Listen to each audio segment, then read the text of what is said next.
देखिए जी, आज की press conference particularly Chenab valley के एक प्रोजेक्ट को लेकर थी और प्रोजेक्ट जो नाम नेहाद प्रोजेक्ट डेवलपमेंटल प्रोजेक्ट कहा जा रहा है वो एक नेक्सस है और नेक्सस उन गुंडों की तरफ से चलाया जा रहा है जो गुंडे जो है चिनाब वैली के रिसोर्सेज को लूटने पे तुले हुए हैं। एक तो जवानों के साथ खिलवाड़ हो रहा है, बेरोज़गारी बढ़ती बेरोज़गारी के चलते बाहर से जो है इंपोर्ट किए जाते हैं आपके मुलाजमीन, आपके जो है जो वर्कर्स हैं।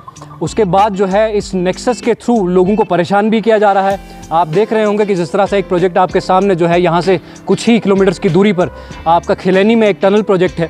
उस प्रोजेक्ट में काम करने वाले लोग 700 हैं। 700 में से 500 लोग जो हैं वो आउट ऑफ स्टेट से आए हैं, उनको इंपोर्ट किया गया है। इंपोर्ट करके न सिर्फ उनको जो है यहाँ पर काम दिया गया, एम्प्लॉयमेंट रोज़गार दी गई, बल्कि सियासी जो है शमूलियत भी उनकी करवाई जा रही है।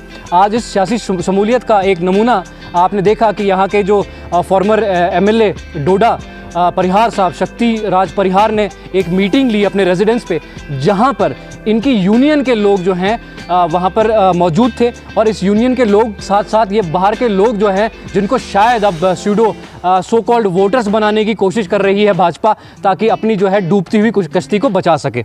अभी इन वोटर्स को एक जगह इकट्ठा किया गया, कंपनी की गाड़ियों में ये पॉलिटिकल लोगों को मोबिलाइज़ किया गया। उसके बाद इकट्ठा करके इनसे कमिटमेंट लिया गया, इनसे कहा गया कि एक घंटा आप दे दीजिए कम से कम पार्टी को, और आपने वोट तो ऑब्वियस है कि बीजेपी को ही देना है क्योंकि आप हमारे रहमो करम पे पल रहे हैं। आप इस तरह का नेक्सस देखिए कि इन प्रोजेक्ट्स को जो है सियासी तर्ज पे इस्तेमाल किया जा रहा है। इनके आका जो यूपी में बैठे हैं, जहाँ कंपनी के डायरेक्टर, एफकॉ कंपनी के डायरेक्टर जो है वो यूपी में बैठे हुए हैं, वहाँ से बैठकर वो यूपी के एमएलए भी हैं और फरमान वहाँ से जारी करते हैं और यहाँ पर जो है सियासत जो है वो चला रहे हैं।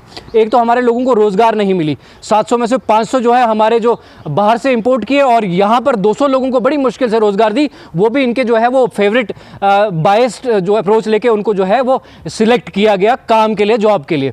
जितनी बेरोज़गारी हमारे यहाँ चिनाब वैली के अंदर है, आपको अंदाज़ा है, आपको मालूम है। उसी सिलसिले में प्रेस कॉन्फ्रेंस का आज हमने ये जो प्रेस कॉन्फ्रेंस दी, इस प्रेस कॉन्फ्रेंस का मकसद ये था कि इन मामलों को उजागर किया जा सके कि आप इन प्रोजेक्ट्स को जो है पॉलिटिकल प्रोजेक्ट मत बनाइए, इन प्रोजेक्ट्स को जो है डेवलपमेंटल प्रोजेक्ट रहने दीजिए, इनको आवाम की फलाह के लिए इस्तेमाल करिए, यहाँ के लोगों को रोज़गार दीजिए। सबसे इंपॉर्टेंट चीज़ ये कि आप जो है इन प्रोजेक्ट्स में कम से कम 80% रिजर्वेशन हमारे लोगों की रखिए। हमारे नौजवानों को, हमारे पास इंजीनियर्स हैं, हमारे पास लेबरर्स हैं, हमारे पास हर तरह का एजुकेटेड आदमी पड़ा हुआ है। तो आपको बाहर से लाने की ज़रूरत क्या है? आप बाहर से इसलिए लेकर आए क्योंकि आपको पता था कि आगे जाके जो है आपने इनको इस्तेमाल करना है जम्मू कश्मीर के लोगों के ही खिलाफ, चिनाब वैली के लोगों के ही खिलाफ, ताकि चिनाब वैली अपना नुमाइंदा भी नहीं चुन पाए, अपने लोग भी जो है इलेक्ट नहीं कर पाए। इसी सिलसिले में हमने ये प्रेस कॉन्फ्रेंस दी थी। हमने पॉइंट्स मेंशन किए हैं पहले भी कि पॉइंट्स जो है प्रेस कॉन्फ्रेंस के जो इनके काम थे, जो इनकी जिम्मेदारी थी कॉर्पोरेट सोशल रिस्पॉन्सिबिलिटी को लेकर, खास तौर पे मैं बात करना चाहूँगा क्योंकि अभी अभी एक एपिसोड वाकया पेश आया है। क्योंकि नीचे पुलडोडा के इलाके में या खिलैनी चिनैनी के इलाके में इतना गर्दो गुबार है जिसका एक प्रोटोकॉल है, उसको रोकने का एक तरीका है और वो CSR के तहत आता है। कॉर्पोरेट सोशल रिस्पॉन्सिबिलिटी में उन्होंने इसको संभालना है, लोगों को दिक्कत नहीं होनी चाहिए। लोगों की पाइपलाइंस कटती है, लोगों के पोल गिरते हैं, तो वो जो है यहाँ के इंतजामिया के सर पे, और ये लोग जब पुलिस के पास जाते भी हैं तो इनकी कोई सुनवाई नहीं होती। तो इन चीज़ों को डिस्ट्रिक्ट इंतजामिया देखे। और भी चीज़ें हमने हाईलाइट की हैं प्रेस कॉन्फ्रेंस के अंदर, लेकिन खास तौर पर ये कि डेवलपमेंटल प्रोजेक्ट्स को पॉलिटिकल प्रोजेक्ट ना बनाएं। और अगर आप ये करेंगे तो आप देखेंगे कि आपके प्रोजेक्ट्स को हम चलने नहीं देंगे और आपको दिखाई देंगे हमारे जैसे हज़ारों, सैकड़ों, हज़ारों नौजवान सड़कों पर नजर आएंगे और आपको बता देंगे कि भैया काम कैसे होता है, डेवलपमेंटल प्रोजेक्ट्स कैसे चलाए जाते हैं। इन सियासी प्रोजेक्ट ना बनाइए इनको। शुक्रिया।